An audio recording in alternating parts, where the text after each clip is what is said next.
My name is Emily Davis, and I'm 21 years old. After finishing culinary school, I started working at the coffee shop my parents own. We have many regular customers, and I really enjoy working there. I admire my parents for running the shop for so long. Working while studying was harder than I expected, but I was happy with my life. However, everything changed when I got an unexpected call from Bob. He told me his wife had an accident and sounded very worried. We didn't know much about the accident, but we were concerned for my sister-in-law. Bob asked if we could look after his kids while he went to the hospital, and we agreed right away. Bob brought the kids to our coffee shop, and they seemed confused, but I tried to make them feel comfortable. 2 hours later, Bob called again. We were relieved to hear that my sister-in-law was okay, but she had a bad sprained ankle and needed to rest for a while. Bob asked if we could continue taking care of the kids. At first, I was unsure if I could handle it. My parents run the coffee shop, and I also work there, so it would be hard to do this every day. But after talking it over with my parents, we decided I would look after the kids for 2 weeks. I was nervous because I didn't have much experience with kids, but they were well behaved, and things went smoothly. My mom helped me when I needed it. After 2 weeks, things settled down, and my sister-in-law was better. But then, I got another call from Bob. His wife still wasn't feeling well, and Bob asked if I could watch the kids again. I wasn't sure what to do, but I couldn't leave the kids without help, so I agreed to help occasionally. A few days later, my sister-in-law asked me to watch the kids again. I agreed, and the next day, I picked up the kids, took them to kindergarten, and then took care of them at home afterward. My mom would visit sometimes to check on things. At night, I fed the kids, bathed them, and waited for Bob to pick them up. He thanked me for helping, saying it was a lifesaver. Even though I was tired and unsure if I was doing the right thing, I didn't want to leave Bob's family without support.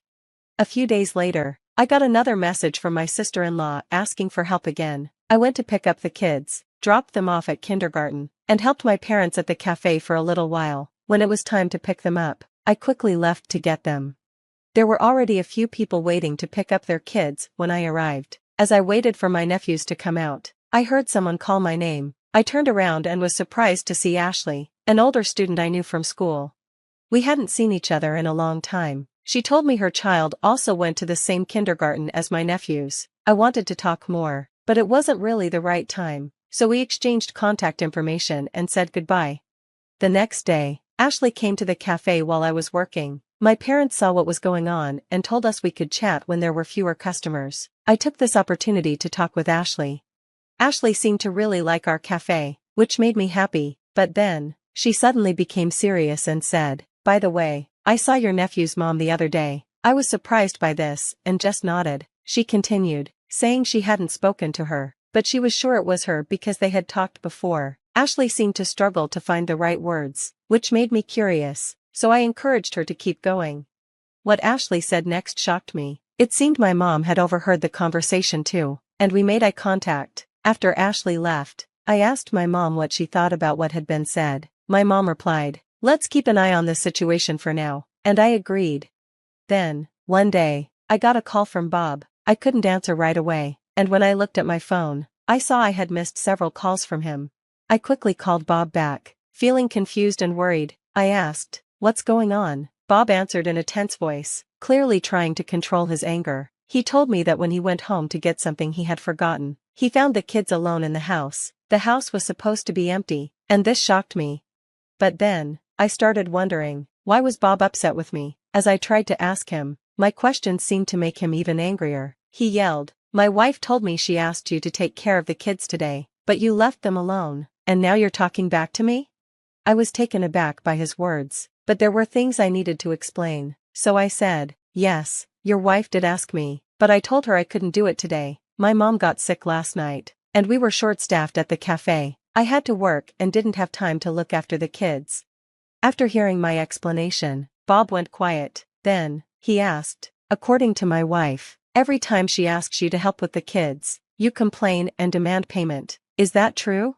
I couldn't help but raise my voice during the conversation. I said, "I've never asked for money. I've never said anything like that. I've been helping with the kids, and Mom knows that too. If you have any doubts, why don't you ask her?" When I said this, Bob went completely silent. After a pause, he muttered, "So what was this story about money that my wife mentioned?" I replied, "I have no idea. You should ask your wife about it. Bob, sounding tired, said, I'll do that. I was still upset but felt like I had to share something I had heard from Ashley. After hearing what I said, Bob sighed and said, give me some time to think, then hung up. As I started to calm down, I grew worried about Bob, so I told my mom everything that had happened. Time passed without any word from Bob, and my parents and I were getting concerned. Then, a few days later, I got another message from Bob's wife asking me to look after the kids again. At first, I thought about saying no. I had done so much for her and the kids, and I felt like I had been treated unfairly, but I also felt embarrassed knowing I had been talked about behind my back. My mom stopped me from replying right away. She suggested I contact Bob first, so I forwarded the message to him. A few minutes later, Bob replied. It seemed like he had been upset, but after our conversation, he seemed to have made up his mind. After hearing Bob's side, I agreed to help, and I told Bob's wife, okay, and went to pick up the kids as usual. After dropping the kids off at kindergarten, I called someone. Once the call ended, I took a deep breath, preparing myself for what was coming. When I arrived at the coffee shop, Bob was already there. He looked very tense, either nervous or anxious. It was the first time I had seen him like this, and I wasn't sure how to approach him. But then, my mom stepped in. She told Bob, I'll pick up the kids, so don't worry, you need to go home and talk things out with your wife. Emily, I'm counting on you. Bob, looking surprised by my mom's words, nodded. I nodded back at her, then said, okay, I'm off, and left with Bob. When we got to Bob's house, he stopped in front of the door, looking for his keys. I noticed his hands were shaking, but I pretended not to see. Inside the house, I could faintly hear voices, my sister-in-law and a few other women talking. Bob unlocked the door and quietly opened it. We stepped inside without making a sound, and I could hear their conversation clearly. One of the voices asked, so, how's your foot doing? I could hear my sister-in-law answering the woman's question. She said, oh, it's fine, almost completely healed. I thought to myself, I knew something felt off lately, but I quickly focused again on what she was saying. Then, she added, but once it's fully healed, my husband will probably find out, and I won't be able to relax like I do now. One of the women responded, oh, right, your sister-in-law and her parents are looking after the kids, right? How lucky. My sister-in-law replied, yeah, really lucky that Emily isn't married. I'm so grateful to have an unemployed, single person living at home. Hearing this made me angry. I had suspected my sister-in-law might be taking advantage of us, but I never imagined she'd think so badly of me. My anger reached its limit, and I burst into the living room, glaring at her. Yes, I'm not married, and I live at home, but I'm not just doing nothing. I thought we were helping because you needed it. I didn't think you'd talk about it like this.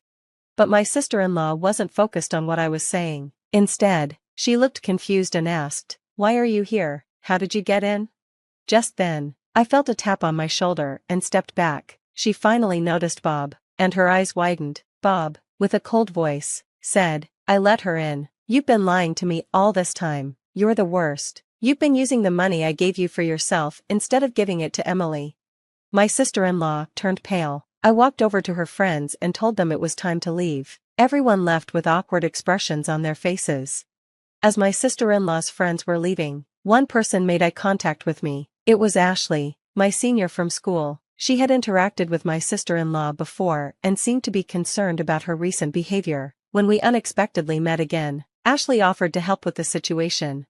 Once all the friends had left, my sister-in-law started crying and told her side of the story. To sum it up, she explained that after the birth of their second child, taking care of the kids became really difficult. Bob was always busy with work and couldn't help with childcare or housework, which made things harder for her. When she got injured, my mom and I helped, which made things easier, and she ended up relying on us. Regarding the money Bob gave her, she admitted that she hadn't had any spending money since she got married and couldn't resist using the money Bob gave her. I wasn't completely convinced by my sister-in-law's excuses. Sensing my doubt, Bob suggested it was time to leave, and I agreed. I left his house with him. When I got home, my mom was waiting with a worried look on her face. It seemed like my dad was taking care of my nephews, so I explained everything to her. She listened and said, I see, this is a problem between the two of them, and then went back to my nephews. My nephews, not knowing what was happening, smiled and called out, Aunt Emily. Despite feeling conflicted, I did my best to hide my emotions and smiled back. A few hours later, Bob returned home and said he would stay at our parents' house for the night. My mom, understanding, simply said, "I see." After putting the kids to bed, Bob explained his decision to our parents and me. He said, "I won't divorce her this time, but if she does this again, I'll consider it." Bob apologized for what I had gone through, and he also apologized to my mom. I told him it was okay, but I asked if he was sure about his decision. Bob nodded and said, "Yeah, after talking to my wife, I realized I'm partly to blame. We've decided to give it another try."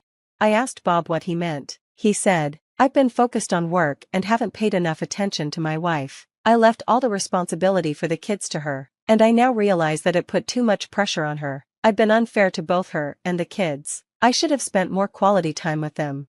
I had mixed feelings hearing this, but my mom spoke up. She said, "As an individual, it's hard to forgive what your wife did to us, but as a wife and mother, I can understand some of her feelings. If this is the decision you both have made, I won't oppose it, but don't involve others in your problems again." Bob nodded and bit his lip, clearly affected by my mom's words. Since then, neither Bob nor my sister-in-law have asked anything of me. I haven't even seen her once. My father is still angry, saying she can't even apologize, but honestly, I prefer not to see my sister-in-law because it would just bring back bad memories. When I told Bob how I felt, he promised, "I understand. I'll try to make sure you don't have to meet her again." Thanks to that, my daily life returned to normal. One day, I heard the bell at the coffee shop and turned around. At the entrance stood Bob, with my nephews beside him. As soon as my nephews saw me, they let go of Bob's hand and ran over to me, calling my name. I smiled and greeted them happily. While the kids were chatting with my parents over cake, Bob quietly told me that although my sister-in-law was sorry, she didn't like the kids visiting me because they were so fond of me. Hearing this, I couldn't help but think it was her own fault. I know there may come a time when I have to face my sister-in-law again, but right now, it doesn't seem like I'll forget what she did to me anytime soon.